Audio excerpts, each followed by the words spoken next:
केंद्राने केलेल्या कृषी कायद्याच्या निषेधार्थ व दिल्लीतील शेतकरी आंदोलनाच्या समर्थनात आज मंगळवारी भारत बंदच्या हाकेला तिवसा येथे संमिश्र प्रतिसाद मिळाला। आठवडी बाजाराच्या दिवशीही सकाळपासून सर्व बाजारपेठ कडकडीत बंद ठेवण्यात आली होती। भाजपा वगळता सर्व पक्षीय नेत्यांनी शेतकऱ्यांनी एकत्र येऊन तिवसा बाजारपेठ ते पेट्रोल पंप चौकापर्यंत पायदळ रॅली काढून तेथे अर्धा तास शांततेच्या मार्गाने एका बाजूला रास्ता रोको आंदोलन केले, ज्यामुळे वाहतुकीला अडथळा न होता दुसऱ्या बाजूने वाहतूक सोडण्यात आली। त्या दरम्यान शेतकऱ्याविरुद्ध काळे कायदे करणाऱ्या मोदी सरकार विरुद्ध कार्यकर्ते व शेतकऱ्यांनी तीव्र घोषणाबाजी करून संताप व्यक्त करण्यात आला। शेतकऱ्यांच्या विरोधात घेतलेले काळे कायदे रद्द करा या आंदोलनात भारतीय राष्ट्रीय काँग्रेस, शिवसेना, वंचित बहुजन आघाडी, भारतीय मार्क्सवादी पक्ष, प्रहार, छत्रपती संघटना, स्वाभिमानी शेतकरी संघटना आज तिवसा बंद मध्ये सहभागी होत्या। यावेळी आमचं रक्त हे बळीराजाचं असून त्यामुळे आम्ही कुणालाही घाबरणार नसल्याचे नगर अध्यक्ष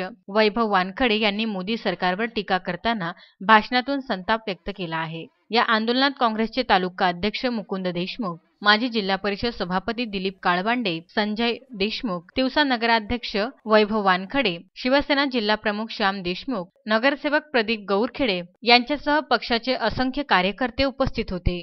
हेमंत निखाडे, विदर्भ न्यूज, तिवसा।